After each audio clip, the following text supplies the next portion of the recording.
Rata-rata A semua dengan IPK 3,87. Yang paling suka pelajaran apa ini, Fikih. Mas Stefanus? Fikih saya paling suka. Ini adalah sertifikat asli, nanti akan ditunjukkan bahwa memang Mas Stefanus Hansen ini sudah pernah menghafalkan 30 juz. Dari yang siap untuk membackup, tapi dia malah males-malesan, yang nggak pernah mau belajar, itu biasa banget. Gimana kalau posisinya seperti saya pada saat itu? Taunya orang tua itu saya kuliah di ekonomi malah. Orang tua tahu kalau misalnya Mas Stefanus Hansen sudah masuk Islam itu kapan? Diguna-guna segala macam orang Islam. Akhirnya bagi pendapat mereka ya, oh iya benar, ternyata dia emang udah mau ke Islam. Akhirnya kata mama, ya udah sana pergi dari sini. Jangan sampai bapak lu tahu. Hancur yang keberapa kalinya. Diusir berarti. Diusir. Masih diem-diem tuh benar-benar miris. Sholat taraweh di dapur, baru berapa rakaat tiba-tiba harus diem lagi, pura-pura ngambil makanan. Karena orang yang nolak-nolakin saya, ada satu orang yang nyangkut, yang mungkin melihat kesungguhan saya kali ya, sosok kiai saya benar-benar baik banget. Kalau dia bisa open minded, mama bakal bisa untuk masuk Islam. Ketemunya di pasar gitu. Iya, itu pun digampar. Jangan pernah mau dipanggil seorang mualaf terus. Jadi ada seorang mukallaf yang berpikir.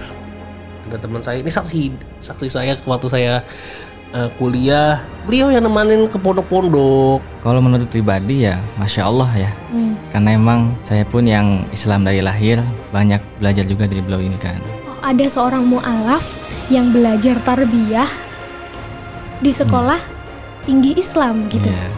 Menurut Mas Ado Dulu Jangan sampai mualaf-mualaf itu seperti saya gitu, ngerasain gimana susahnya nyari guru, susahnya dihina-hina. sahabat kita yang dari USA mensekolahkan Mas Stefanus ini Ya, kuliah di Saudi kalau nggak salah ya. dan beliau juga yang menguatkan saya untuk keluar. Yaudah keluar.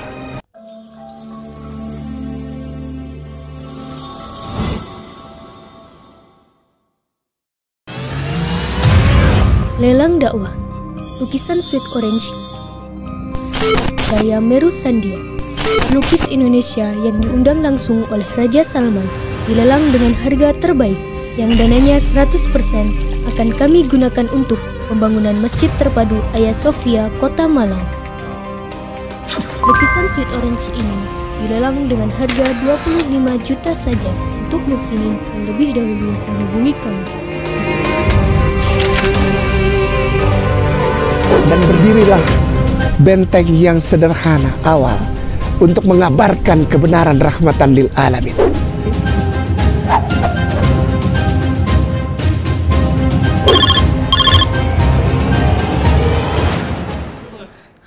Malah pertama nama Stefanus Hansen dipanggil ke depan, gelar kumlot.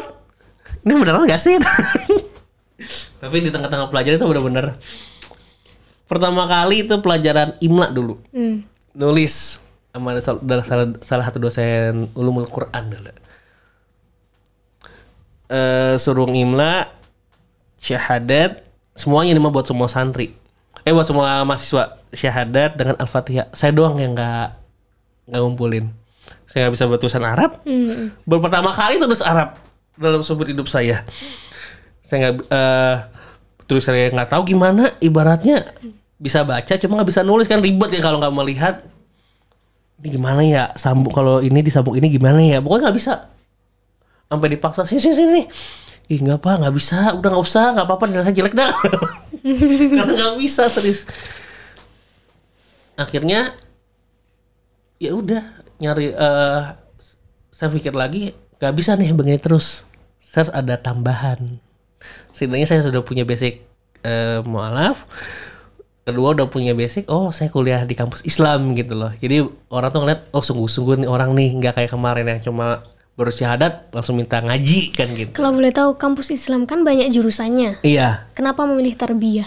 Karena di kampus itu cuma tarbiyah, kan masih sekolah tinggi. Belum menjadi institut ataupun universitas. Hanya satu prodi doang jadi tarbiyah. Untuk fakultas cuma satu, pendidikan agama Islam. Oke. Akhirnya ya udah saya keliling lagi nyari pesantren segala macam, tetap gak diterima. Akhirnya saya ganti haluan. Saya punya Facebook. Saya add-in semua ustadz, nggak tahu tuh ustadz siapa aja. Makanya ya hikmahnya sekarang saya banyak kenal para ustadz kebetulan. Baru saya kenal MCI di situ segala macam. Tapi ya setelah ketemu MCI juga udah punya basic lah, udah standar muslim lah ibarat. Ya, seperti itu pokoknya sampai saya lulus ya alhamdulillah dapat gelar cum laude yang sampai sekarang juga saya juga bingung beneran nggak sih nih ya, tapi ada tulisannya. Alhamdulillah. Nilainya juga bagus-bagus. Saya Iya, cum laude bagus nilai terakhir 3,87 IP-nya. IPK-nya, IPK terakhir. Pertama kali IPK semester 1-2 itu cuma 70. Saya juga bingung bisa dapat segitu ya. Saya tuh meskipun nggak bisa saya masuk terus soalnya. Ini terus masuk kan ada sedikit-sedikit lah ada kebantu nilai kehadiran pada pertama. Seperti itu. Boleh lihat ijazahnya mungkin? Boleh. Kebetulan saya bawa. Ini ijazah ketika kuliah ya? Kuliah. Insya Allah kalau ngomong itu ada bukti.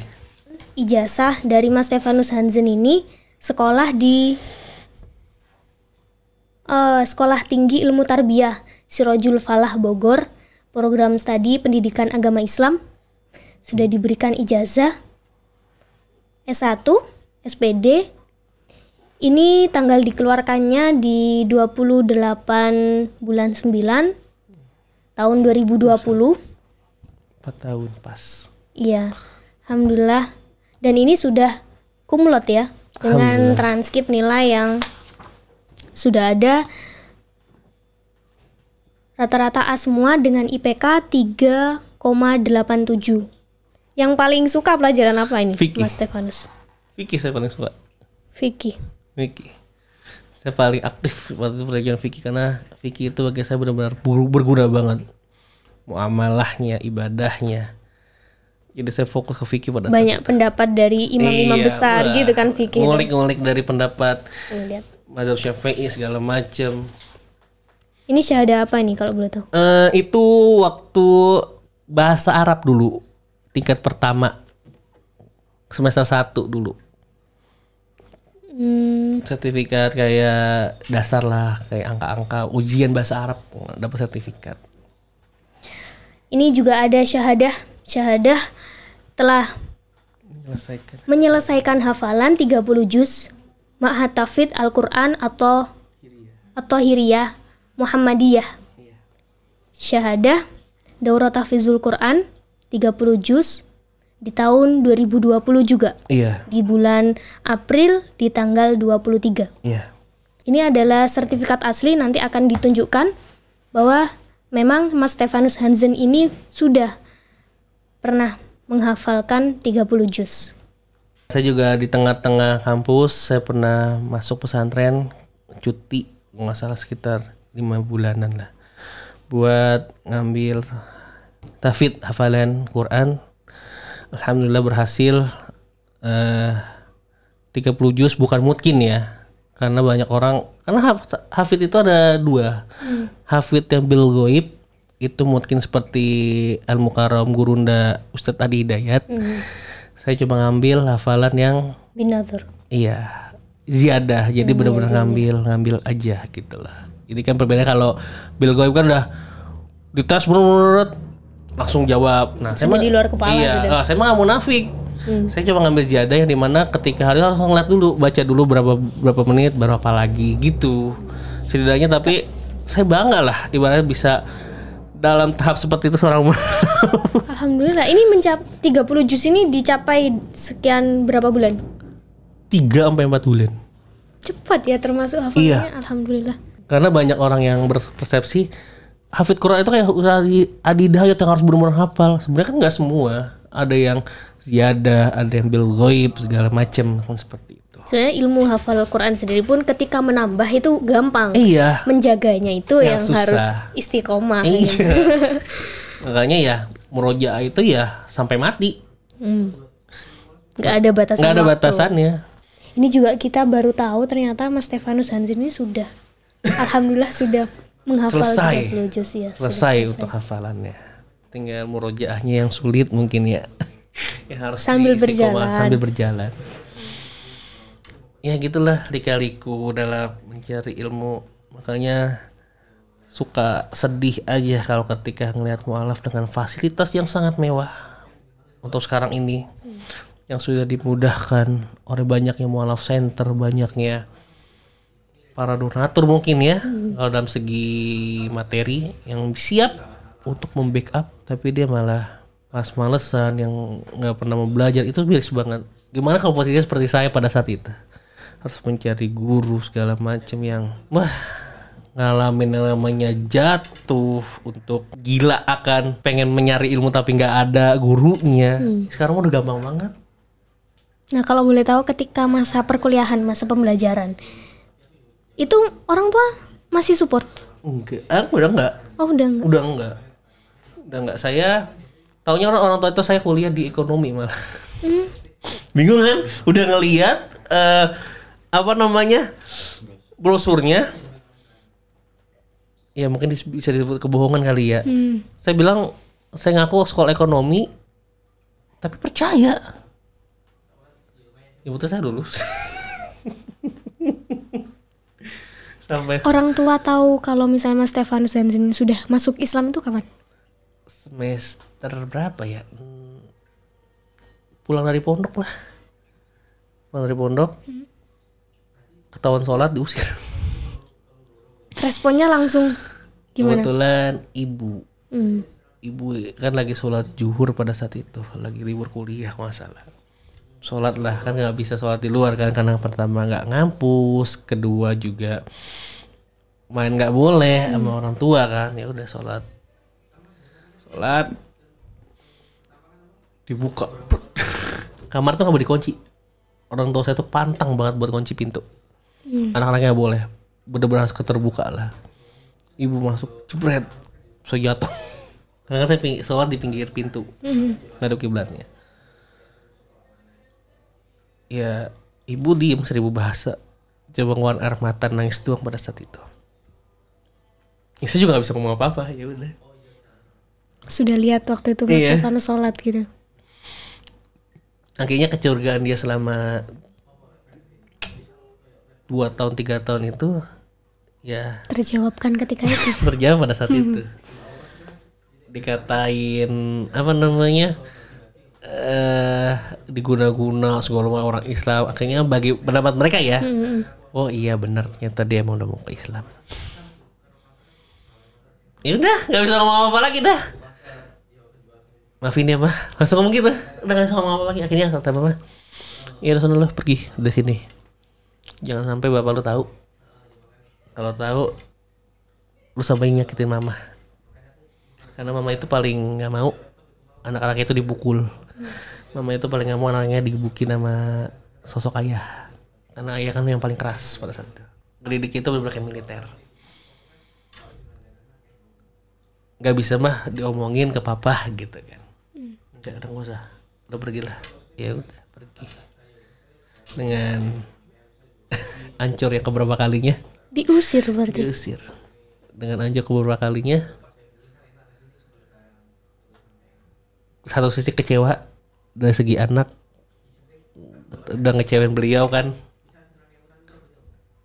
Ya udah nggak bisa ngomong lagi, udah pergi.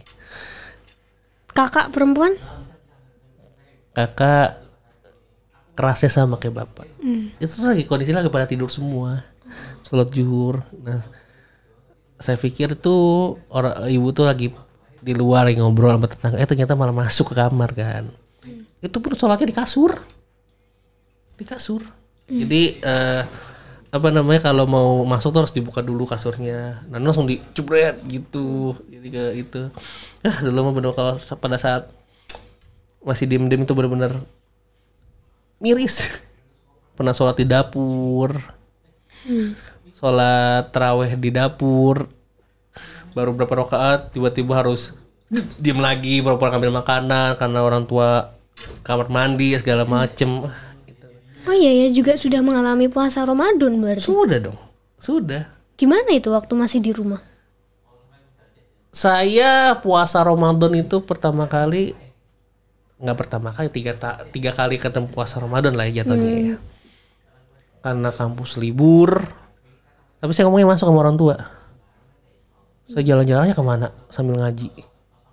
Saya ngomongin guru saya, Ustadz, saya ceritain saya mau puasa, kalau di rumah nggak bisa, tapi kampus libur. Saya nggak punya duit kalau mau nongkrong kan. Mau ngaji ya tuh ya. Ya udah ngaji, tamatin kitab segala macem. Ya udah begitu aja coba selama 3 tahun tuh pergi.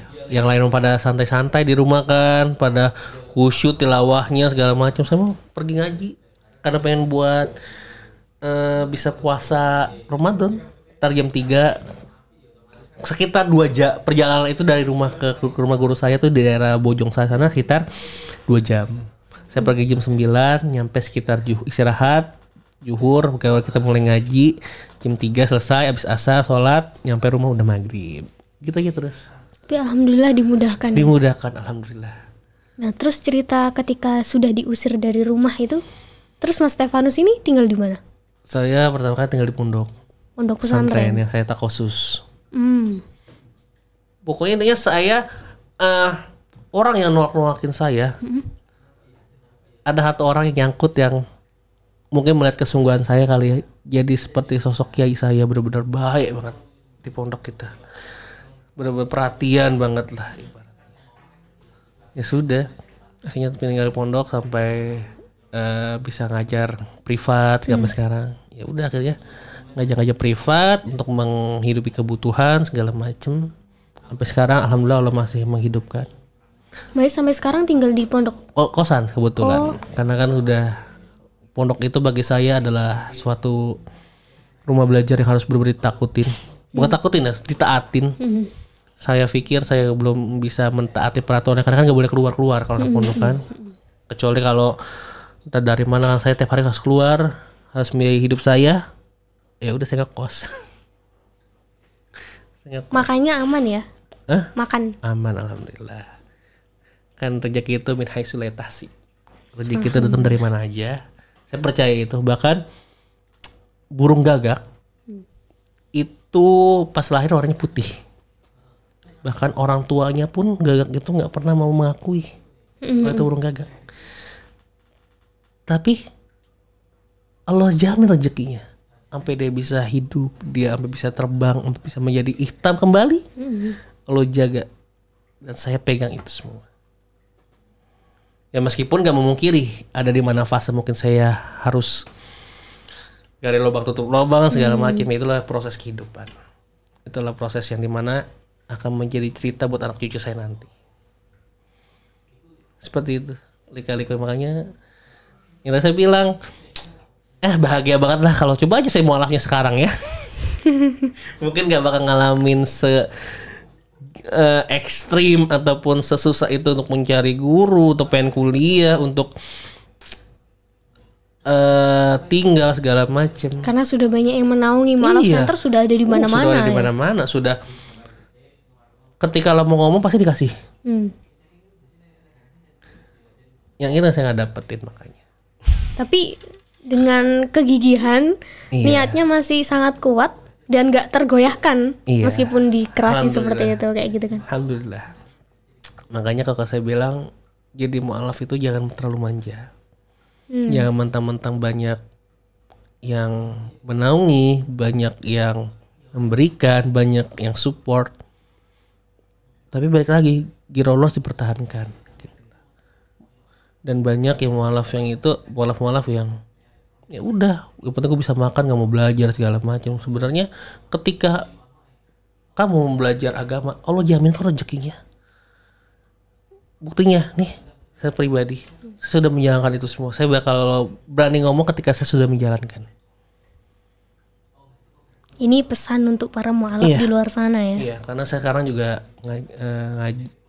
aktif juga untuk ngajar mu'alaf. Saya selalu ngomong kamu yang saya ajarin baca Quran, saya ngomong tekunin dulu aja belajarnya. Rezeki mah gak bakalan tahu. Susah, sedih, galau wajar. Karena ya itu fitrahnya manusia, suka ngeluh, doif, lemah. Ya tapi ya balik lagi, la yukallifullahu nafsan illa wus'aha. Gak bakal ngelebihin kok. Tapi ketika mau nangis ya silakan, itu fitrah. Jangan berlebihan aja. Tapi ketika sudah ada niat itu bakal ada jalannya kok. Itu dia. Buktinya saya niat masuk Islam, saya mau mati sekalipun gak diizinin sama Allah. Akhirnya Allah memberikan jalan yang lebih baik. saya bisa kuliah, saya bisa selesaikan hafalan, saya bisa mengajar akhirnya tanpa harus mati, harus pakai konsep reinkarnasi dan lain-lain. Jalan Allah itu lebih indah intinya. Kalau boleh tahu, ini mengusik masalah keluarga. Harapan Mas Stefanus Hansen sendiri kepada keluarga gimana? Kalau boleh cerita.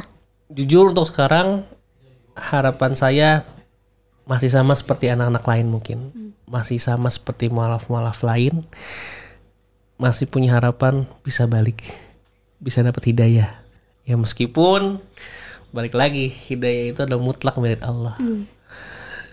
Bahkan kata Allah kan innaka la tahdi man ahbabta walakin Allah yahdi man yasha kata Allah. Sesungguhnya engkau wahai Muhammad loh.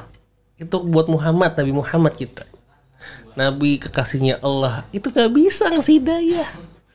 Man ahbabta bagi orang-orang yang kamu cintai. Pamannya segala macam itu kan gak bakal bisa. Meskipun seorang nabi, seorang rasul yang bahkan dunia aja belum jadi, nurnya aja sudah jadi. Itu tidak bisa memberikan hidayah. Makanya hidayah itu mahal. Karena hidayah itu persensinya hanya milik Allah. Mau sebisa apapun kita ngasih dakwah, kalau ketika kita Allah itu tidak mentakdirkan hidayah, nggak bakal nyampe. Ya tapi Allah juga nggak bakal ingat, tapi juga Allah tidak akan mengkhianati suatu hasil. Allah bakal tahu nih kalau kita ngedakwain terus, usaha kita tulus niatnya, dan mungkin melihat orangnya juga mulai tergerak, pasti kok dapat gitu lah. Dan ketika Allah sudah berkehendak, kun fayakun. Itulah yang saya masih pegang sampai hari ini. Makanya saya masih terus berusaha untuk, meskipun banyak teror, saya meskipun udah di keluar, saya harus banyak teror, dikatain durhaka, suruh bayar ganti rugi karena udah menyekolahin saya sampai SMK. Wah pokoknya biarpun saya udah blokir, ganti nomor lagi buat ngina-ngina saya untuk. Hubungan sama keluarga masih aman atau gimana? Udah diblokir. Itu saya bilang saya dapat teror dari ya mungkin keluarga. Yang ngata-ngatain dasar lu anak durhaka. Berarti sudah lepas ya? Iya, anak durhaka, lalu nggak apa namanya, nggak tahu malu lah segala macem, udah dibesarin malah gitu-gitulah pokoknya lah. Itu untuk keluarga inti. Kalau keluarga besar melihat Mas Stefanus ini gimana? Justru keluarga besar gak ada yang tahu saya pergi dari rumah. Oh, persepupuan gitu? Enggak ada yang tahu? Enggak ada. Karena bagi orang keturunan China mungkin ya, dia kan sama seperti suku lain yang membawa marga. Malu, sebenarnya malu. Kenapa saya bilang malu? Karena saya pernah waktu masih dakwah diam-diam ke orang tua, saya ngomong tuh di motor, "Mah, tahu nggak? Yesus itu kan hanya sebuah nabi. Ngapain sih kalau ketika kita diberi kesempatan untuk langsung kepada yang mempunyai pemilik alam, kenapa harus melewati wasilah dulu?" Kan gitu. Iya, emang nabi kok, tahu ke mama. Kaget dong. Oh gitu. Kaget dong saya ngomong seperti itu. Ya tapi mau gimana? Mama, papa, lu udah dilahirkan dari nenek moyang yang seperti itu. Masa lu mau ngerubah kodrat lu sendiri? Gitu. Kalau emang lu mau dari Islam, kenapa nggak dari dulu aja Islam? Menarik nih, berarti seorang Kristen pun juga mengakui ketika Yesus itu nabi. Sebenarnya mengakui. Cuma balik lagi seperti pamannya Rasulullah yang diam-diam melihat dakwahnya Rasulullah karena apa? Gengsi dan malu. Karena mungkin udah keturunan seperti itu, dia nggak mau merubah kodratnya dia. Yang sebenarnya kalau dia bisa open minded, semua bakal bisa untuk masuk Islam. Ya cuma doktrinnya lagi, kembali lagi ke doktrin. Kembali lagi kepada mindednya dia, mindsetnya dia. Ketika dia membawa orang yang berpikir, hidayah itu pasti ada. Jadi ya sudah jalani saja, meskipun keluarga juga istilahnya bisa dikatakan membuang. Iya. Boleh ya saya bilang? Boleh lah. Bukan membuang. jalani hidupmu sendiri. Iya, gitu. mengasihkan dulu lah sementara. Kalau saya nyebutnya mengasihkan dulu sementara. Ketika saya kangen, anggap aja gue lagi merantau, lagi ngejar kesuksesan lah ibarat. Terakhir ketemu kapan? Terakhir ketemu kalau sama ibu karena ibu ke pasar, sekitar 3 bulan 4 bulan yang lalu. Ketemunya di pasar gitu. Iya, itu pun digampar karena maksa buat nganterin ternyata dia nggak mau. Ya udah gitu-gitu aja. Tapi saya percaya ketika putus satu tumbuh 1000. Ketika orang tua saya putus hubungan, Allah mendatangkan hamba-hamba yang soleh, hamba-hamba yang soleh-soleha, yang lebih jauh lebih menyayangi saya, perhatian sama saya, yang makanya saya masih kuat sampai sekarang. Tidak akan kesepian. Iya, itu dia. Ya itu, orang-orang yang nggak diduga, orang-orang yang jauh, justru yang perhatiannya tuh lebih. Sampai waktu wisuda ya, sampai nangis kan.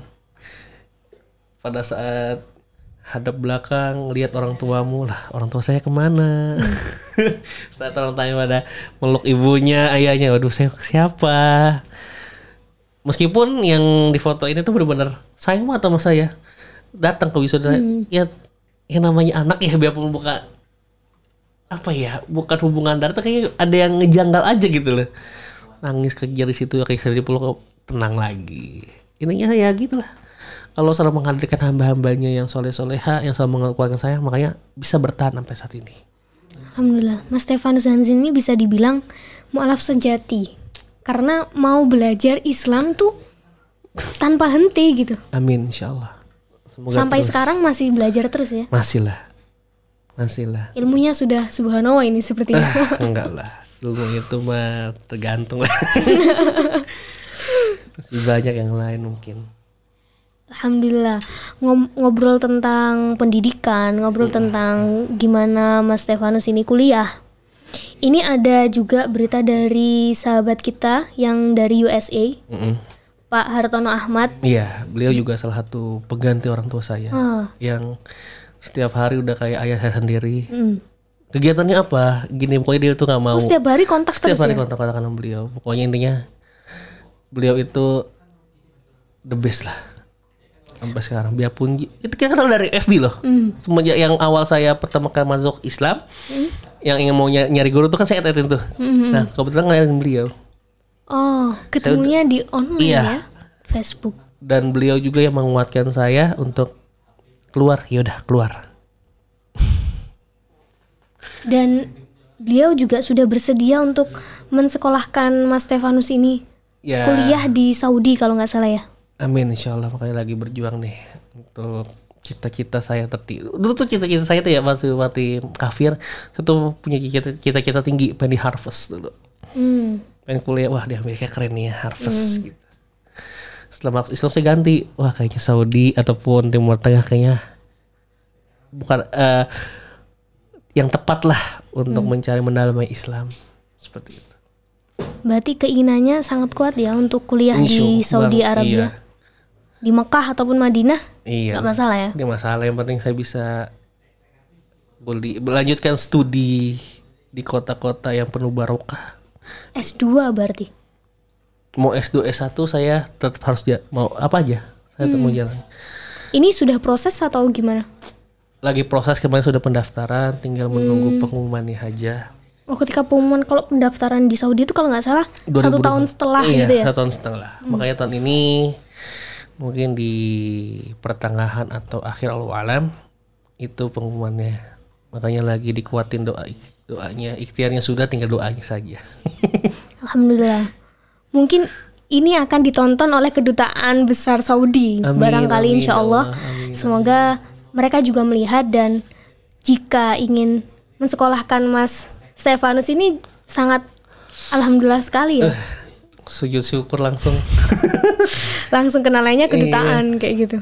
Zaman sekarang untuk orang-orang yang minat dalam agama, siapa sih yang mau kuliah di Madinah?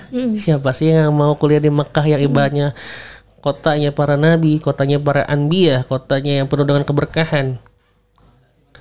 mualaf kayak saya pun mau. Bahkan cita-cita saya dulu pertama kali semenjak saya masuk Islam, saya tahu akan ada kuliah Madinah, Mekah. Saya udah mulai tertarik. Cuma saya sadar ilmu saya pada saat itu belum bisa. Makanya ya qadarullah Allah arahkan dulu nih. Yang kecil aja dulu nih. Kalau yang kecil bisa dihadapi, kenapa nggak bisa untuk yang besar? Seperti itu. Makanya ya lagi mencoba agar bisa untuk berkuliah di sana, lanjut sana. Alhamdulillah. Jika dibiayai pun alhamdulillah. Namun untuk biaya sendiri alhamdulillah sudah ada yang mensupport tadi Pak Hartono Ahmad tadi. Alhamdulillah, insyaallah. Beliau orang baik selalu, makanya biarpun belum pernah ketemu sama beliau, baru video callan doang. Tapi baiknya sudah melebihi orang tua, bahkan ayah kandung sendiri. Makanya ketika nanti Allah takdirkan untuk sukses ya, pengen banget bisa ketemu beliau, pengen banget bisa membalas semua kebaikan beliau dan orang-orang yang selama ini support, selama ini numpangin saya pada saya sunat dulu, segala macem lah. Intinya insya Allah nggak bakal kacang lupa kulit lah. Saya berada di sini bisa seperti ini, nggak mungkin bisa ketika yang pertama mungkin karena Allah, kedua juga karena orang-orang sekitar yang saya support.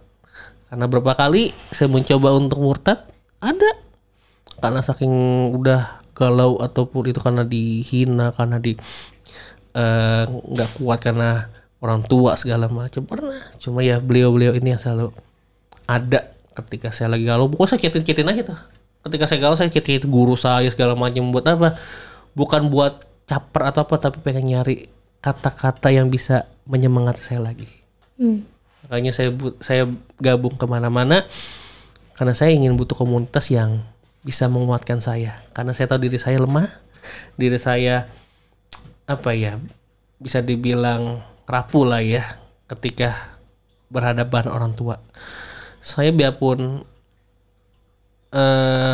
belajar, tapi ketika saya udah dihadapkan orang tua, saya seperti orang bego, orang goblok yang nggak punya ilmu. Ya udah galau aja gitu. Setelah dihina segala macam, ya beliau-beliau inilah hamba-hamba Allah ini yang menguatkan saya sampai sekarang. Karena alhamdulillah Allah datangkan orang-orang yang sayang kepada Mas Stefanus Hansen ini, gak akan dilepas kok. Iya, itu dia. Makanya pertolongan Allah itu memang ada. Apa namanya?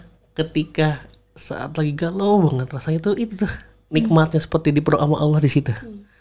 Sampai nangis, ya Allah, kenapa ya begini? Langsung tuh kayaknya tuh udah sabar gitu loh, kayak ada yang ngomong atau dalam diri itu kayak deket banget ya Allah itu ketika lagi kesusahan itu.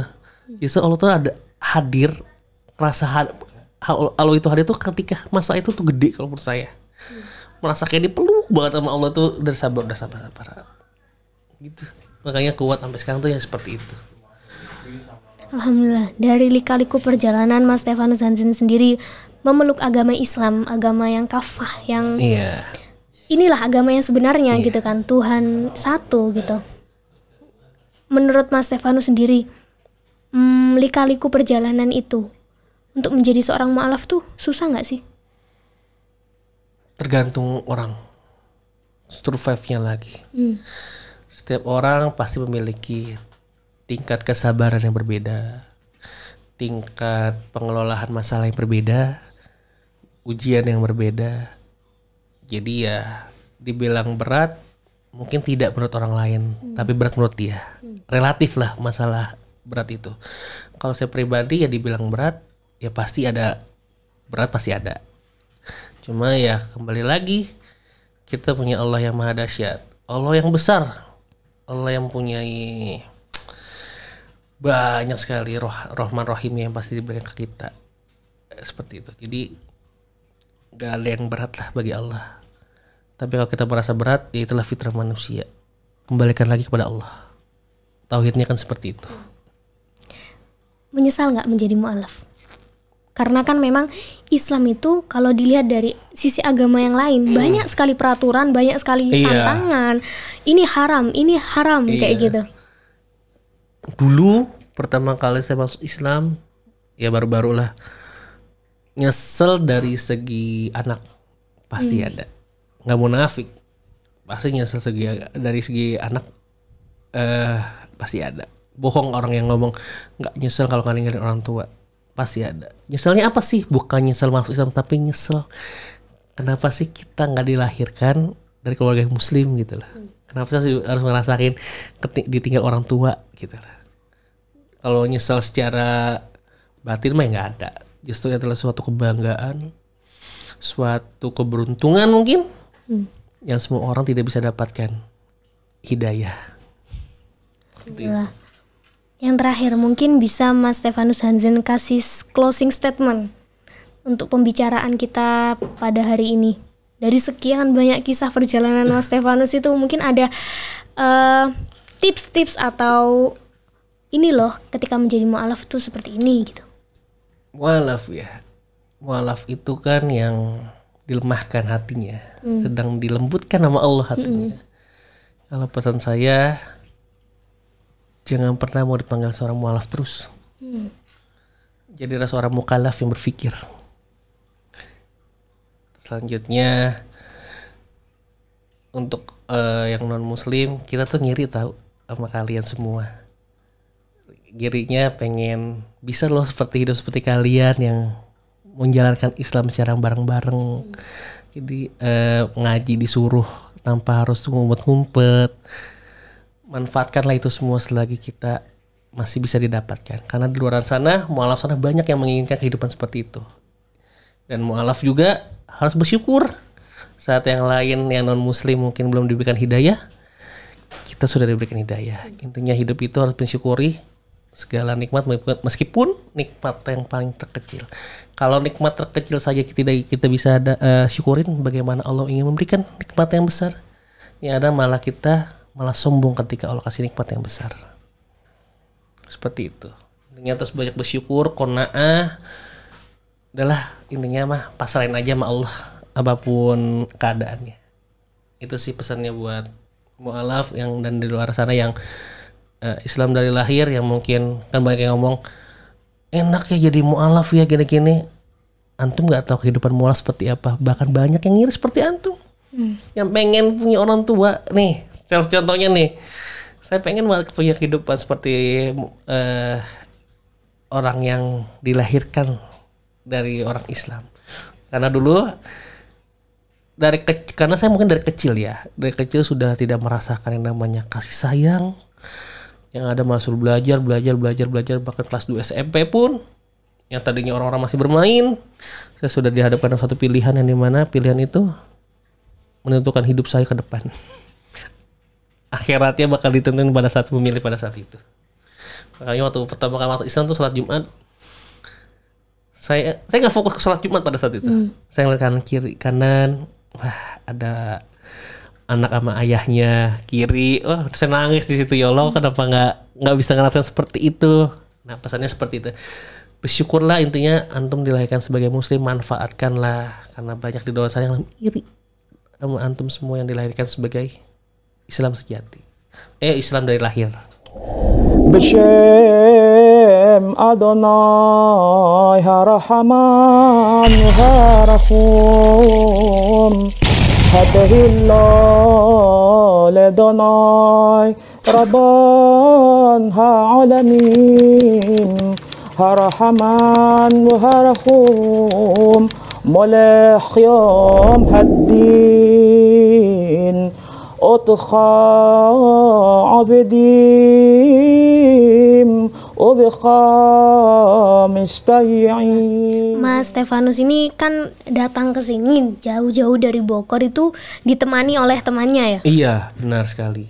Ada teman saya, ini saksi saya waktu saya kuliah. Beliau yang nemanin ke pondok-pondok, ke Jakarta buat nyari pondok, buat nyari mensupport lah untuk bagaimana saya bisa dapetin pembelajaran di luar dari kampus seperti itu. Alhamdulillah, boleh kita sapa di sini telah hadir Mas? Ya, Mas Ado bilangnya. Nama panjangnya? Nama panjangnya Rawad atau Ila Bahari. Mas Ado ini sahabat karibnya Mas ini ya, Mas Stefanus? Ya, bisa dibilang sahabat lah. Sahabat, kan emang ya. Udah lama sama beliau ini kan. Sudah berapa tahun kalau boleh tahu? Udah berapa?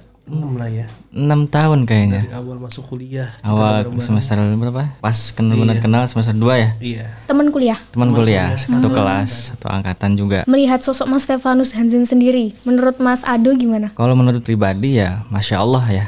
Karena emang saya pun yang Islam dari lahir, banyak belajar juga dari beliau ini kan. Tentang ya hafalan Al-Quran, tentang fikih mungkin lebih unggul ke beliau. Oh gitu malah ya? Ilmu fikih ya. Kalau saya mungkin ya bisa dibilang bisa, mungkin cuman lebih unggul beliau aja. Untuk akhlak kebaikannya masya Allah. Ya beruntunglah bisa kenal sama sosok sahabat seperti beliau ini. Kagum Kagum, masya Allah. dengan kisah perjalanan. Cerita apa yang paling diingat dari Mas Stefanus Hansen ini? Kalau menurut Mas Ado? Cerita ya, mungkin ya bisa dibilang saya juga saksi bisu perjuangan beliau nyari guru ya. Kemana-mana sama beliau nih berdua nih naik motor.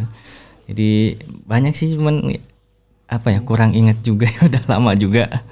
Mungkin apa ya yang diingat paling Motor kita. mana? Ya ke pesantren-pesantren. Iya. Panas kehujanan. Pokoknya berdua aja nih. Terus kalau ada info pesantren kan, oh ada pesantren nih, yuk Ayo. bisa, yuk jalan langsung pulang kuliah atau sebelum pergi kuliah. Dengan pengalaman ditolak pesantren Ya. kayak gitu, itu sangat membekas sekali ya. Ya membekas, benar-benar membekas lah itu. Jadi pengalaman buat saya juga kan. Alhamdulillah menjadi pengalaman yang baik ya, bukan pengalaman Ya, yang buruk. alhamdulillah. Dengan menambah relasi mungkin ya. Mungkin ya Kenalnya sebagai juga. saudara juga mungkin. Tapi sehari-harinya juga sama Mas Stefanus atau kayak gimana? Kalau saya sehari-hari alhamdulillah ngajar SD, SDIT. Ya kebetulan deket rumah ada lah. Jadi ketemunya itu ya ketika ayo cari guru bareng gitu. Ya ketemunya itu pas kuliah. Habis kuliah kan ya nyari guru. Ya udah ayo nyari guru kemana? Kesini ayo aja. Ya ngikut. Tidak ada keberatan hati ya, malah senang ya. Senang karena emang membantu ya, saling membantu, karena mungkin saya juga perlu belajar juga ya. Walaupun saya mungkin Islam dari lahir, tapi kalau masalah ilmu ya harus tetap ya sama-sama lah nyari gitu kan. Tapi ketika baru pertama kali first impression nih melihat Mas Stefanus Hansen ketika kuliah, oh ada seorang mu'alaf yang belajar tarbiyah di sekolah tinggi Islam gitu. Iya. Menurut Mas Ado gimana? Dulu beda gelombang ya, Iya. beda gelombang. Jadi nggak ketemu, mungkin ketemunya pas masuk Pas sudah di kelas. belajar ya.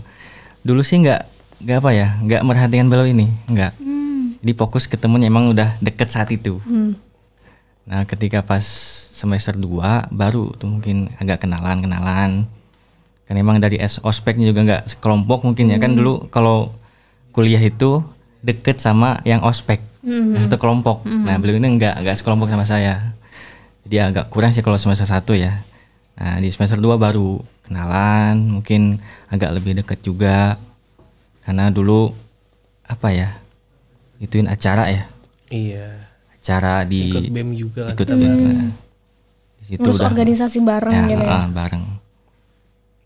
Ya mungkin di situ kenalnya, mungkin dari situ sampai sekarang alhamdulillah. Melihat sosok mu'alaf masuk Islam gimana? Kalau menurut saya sih kan apa ya, mu'alaf masuk Islam Ini apa baru pertama kali punya teman seorang mu'alaf gitu? ya baru pertama. Nah itu gimana tuh? Ya senang gitu punya saudara baru yang emang dulunya kan non muslim ya. Ya semangatin aja dulu, semangat.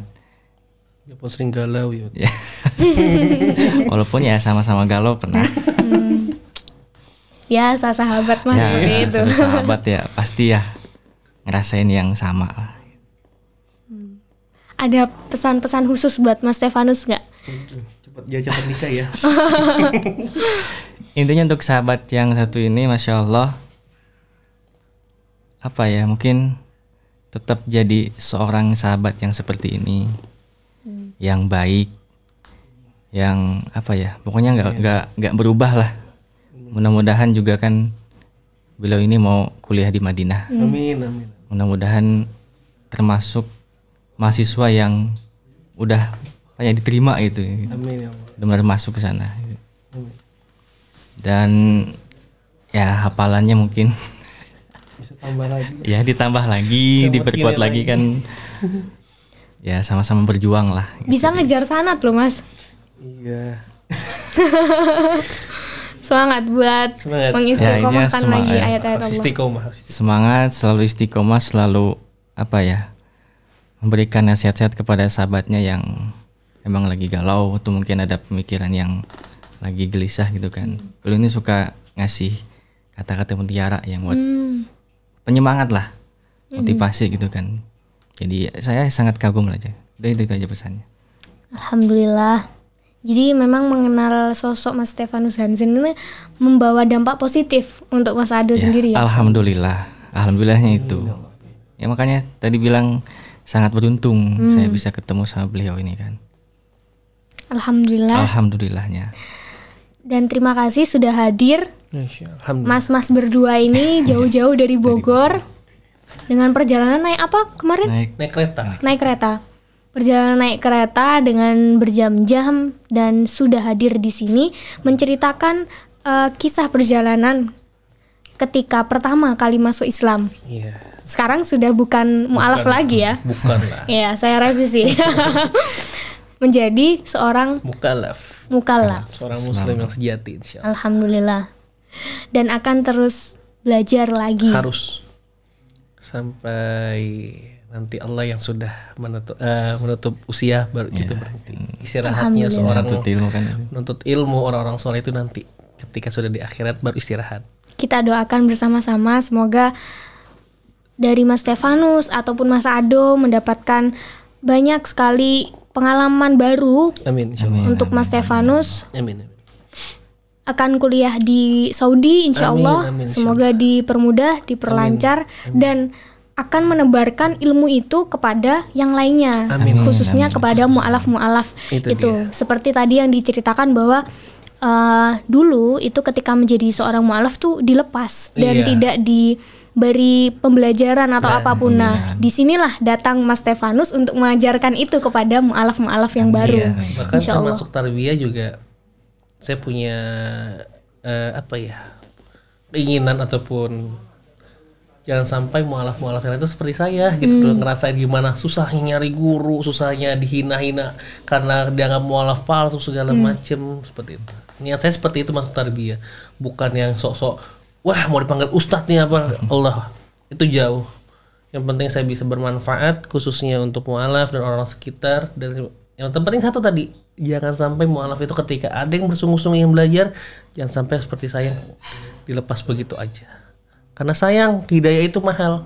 Ketika kita sudah lepas, khawatir Allah sudah tidak percaya, Allah tidak berikan hidayah lagi kan. Nauzubillahi min dzalik. Makanya niat saya adalah ketika mu'alaf itu pengen belajar, yuk kita belajar bareng-bareng. Seperti itu. Alhamdulillah, semoga ini menjadi perbincangan kita ini menjadi hidayah atau ilmu tambahan buat teman-teman sahabat Ayah Sofia yang mendengarkan kita berbincang pada hari ini. Terima kasih sudah mampir ke Ayah Sofia Malang. Kita yang makasih sudah diizinkan nih di kursi panas. ya, semoga bisa bermanfaat lah pengalaman ataupun yang sudah saya jalani. Ya semoga tidak ada lagi yang mu'alaf palsu. Harus mu'alaf yang benar-benar siap berperang di jalannya Allah. Dalam segi pendidikan, segi dakwah. Jangan ada lagi mu'alaf yang cengeng. Intinya tetap semangat buat mu'alaf, terus belajar sampai kapanpun. Alhamdulillah, ini juga menjadi ladang dakwah sendiri. Saksi bisu kisah perjalanan Mas Stefanus Hansen ini ketika menjadi seorang Islam. Amin. Gitu. Terima kasih banyak. Saya akhiri untuk pertemuan kali ini. Semoga bisa ketemu lagi di lain waktu. Insyaallah. Insyaallah. Baik. Assalamualaikum warahmatullahi wabarakatuh. Waalaikumsalam warahmatullahi wabarakatuh. Pesona.